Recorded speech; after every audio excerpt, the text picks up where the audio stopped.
मैं मिट गया, मैं वो मैं को मिटाना है। मैं जो है ना वो बहुत खतरनाक, मैं को मिटाना, मैं बड़ा डेंजरस।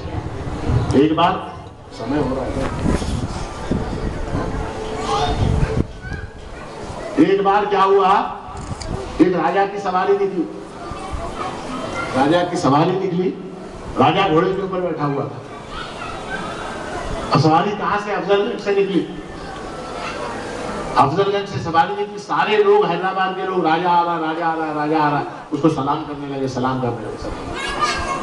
नए पुल से होते हुए पत्थरगट्टे से चार मीनार, चार मीनार से आगे शाली बंडे तक आ गई सवारी। सब लोग सलाम कर रहे राजा को। शाली बंडे के पास आने के बाद घोड़ा रुक गया, घोड़ा रुक गया। रुकने के बाद घोड़े ने कहा, राजा को घोड़े की भाषा आती थी, घोड़े को राजा की आती थी। राजा ने पूछा क्यों रुका, क्यों रुका? घोड़ा बोला उतर, पहले तो उतर। अब तक कभी घोड़े ने नहीं कहा था राजा को उतर, आज कह दिया शाली बंडे में आते कह दिया उतर। राजा उतरा, घोड़े को पुचकारा, बोला क्या हुआ भाई, क्यों उतर बोल रहा? आज से मेरे ऊपर बैठना नहीं। क्या बोला, क्या बोला? आज से मेरे ऊपर बैठना नहीं। राजा बोला क्यों, क्यों नहीं बैठना? देखे नहीं कितने लोग मेरे को सलाम कर रहे हो, कितने लोग मेरे को सलाम कर रहे हैं, है ना? लोगों ने सलाम किसको किया था? राजा को किया था। घोड़े ने क्या समझा? मेरे को कर रहे, है ना? ऐसे ही आपका जो ये देह है वो घोड़े जैसा, उसके ऊपर बैठा हुआ प्रभु है। याद रखिए, आपका जो शरीर है, आपका जो देह है वो घोड़ा है, वो घोड़ा ऊपर बैठा हुआ जो चला रहा है वो प्रभु है। सलाम जो करते हैं लोग प्रभु को करते हैं।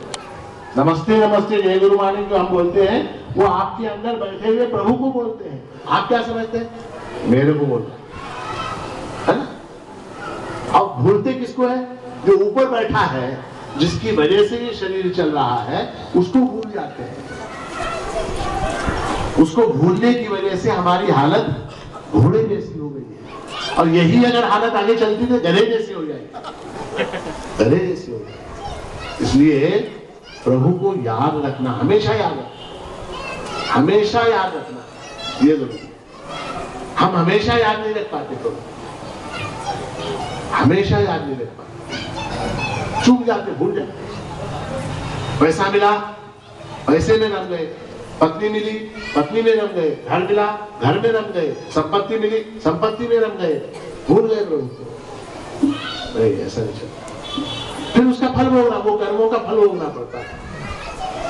प्रभु को भूलने से दुख उठाना पड़ता है, बस ये याद है। प्रभु को भूलने से दुख, प्रभु को याद रखना हमेशा याद। तो क्या बताऊं आपको, अनेक उदाहरण है, अनेक उदाहरण है। राजा जनक का नाम सुना आपने? जनक का नाम, रामचंद्र जी के ससुर जनक राजा, वो राजयोगी थे। उनके पास एक ब्राह्मण गया, राजा थे, कारोबार करते थे, सिंहासन के ऊपर बैठते थे, दास दासियां थी, सोने चांदी के बर्तन थे, अच्छे अच्छे कपड़े पहनते थे। एक ब्राह्मण गया, उसने कहा आप कैसे ब्रह्म ज्ञानी हैं? आप तो राजा हैं, हमेशा दास दासियों से घिरे रहते, बीवी बच्चे आपके अनेक, इतना सब परिवार, आप काहे के ब्रह्म ज्ञानी? तो जनक ने कहा कि हाँ ठीक है, पर आज एक दिन रह जाओ हमारे पास, कल इसका जवाब दे, कल जवाब दे। रह गया वो। दूसरे दिन सुबह राजा ने उसको बुलाया, ब्राह्मण को, बोला ऐसा करो, जवाब लेने से पहले आप हमारे शहर में घूम के आओ, सब देख के आओ, उसके बाद हम जवाब देंगे। ठीक है, सिपाहियों को बुलाया, बोला इसके सिर के ऊपर एक तेल की परात रखो। किसके सिर के ऊपर? किसके सिर के ऊपर?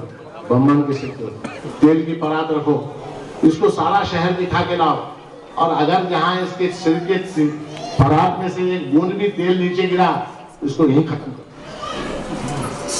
उसको वहीं खत्म कर दो। अब ब्राह्मण घबराया, नमाज पढ़ने गए, मस्जिद गले को पड़ी, अब क्या करेंगे? मन घबराया। अब जो है वो परात सिर के ऊपर रख के पूरा शहर घूम रहा, चार मीनार, रानी हवेली, हया पुल, Afzalgunj, state library, railway station, bus stand, Imliganj, सब देख के वापस आया। राजा ने पूछा देखा? बोला हाँ देखा। क्या क्या देखा? बोला मुझे कुछ याद नहीं, मुझे कुछ भी याद नहीं। बोले क्यों? सारा ध्यान जो है वो कहाँ लगा हुआ है?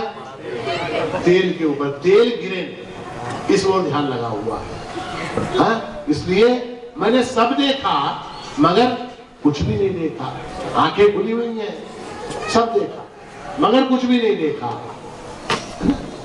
तो राजा उसने कहा, जनक ने कहा कि मेरा जो राज्य कारभार है वो ऐसे ही चलता, मैं सब कुछ करता रहता हूँ, पर ख्याल जो है वो मेरा हमेशा प्रभु से लगा रहता है, इसलिए लोग मुझको ब्रह्मज्ञानी कहते हैं। मैं सब कुछ करता हूँ, ऐसा नहीं है मैं कुछ नहीं करता, कर्म नहीं करता, कर्म करता हूँ, मगर वो कर्म मेरे जो है वो हर एक कर्म के पीछे प्रभु बना रहता है, प्रभु की याद बनी रहती है, इसलिए इन कर्मों का मेरे ऊपर कोई परिणाम नहीं। तो संक्षेप में सार इतना है कि महाराज जी का जो उपदेश है, धर्म कर्म त्यागाचरण आचार विचार पाप पुण्य सर्वकर्मे श्री माणिकार्पण गीतामुचि प्रतिज्ञा, सभी कर्मों के पीछे प्रभु को याद करना एक चीज।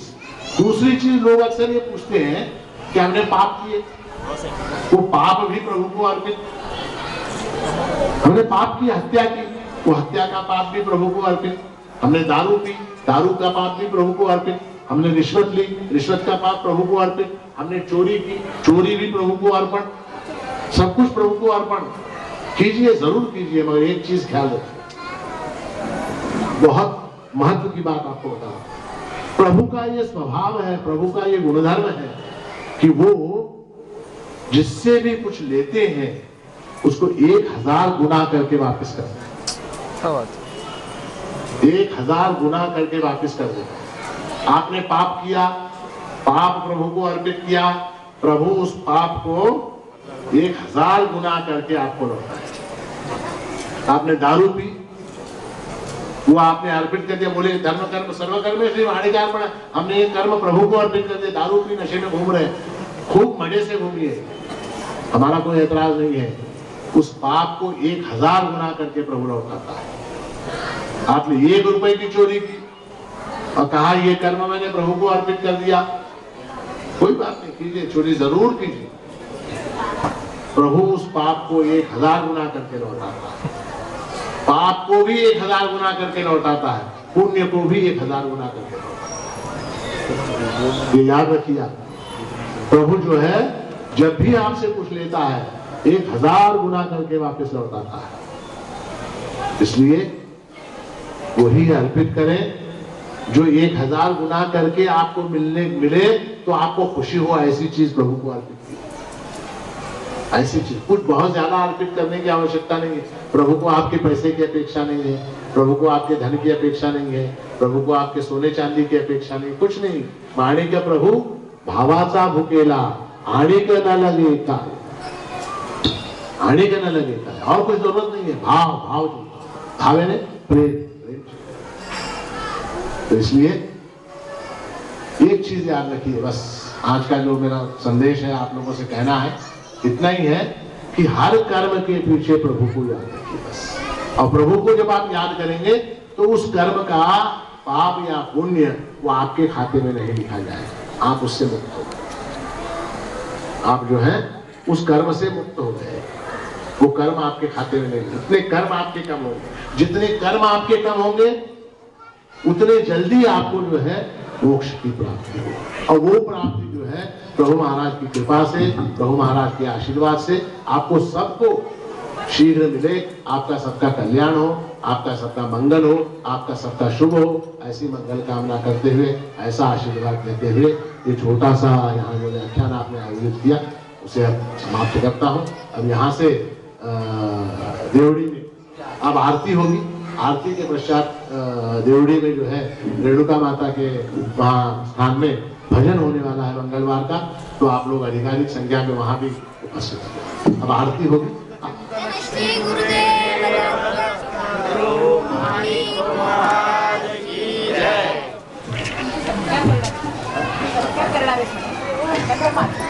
बस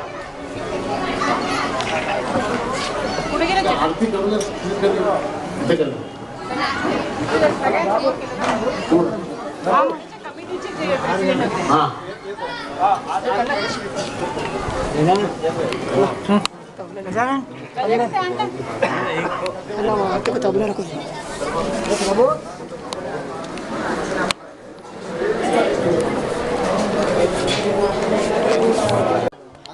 महाराज की जय। मैं श्री माणिक रेड्डी साहब से प्रार्थना करती हूँ कि श्री आनंद राज जी का वे सत्कार करें।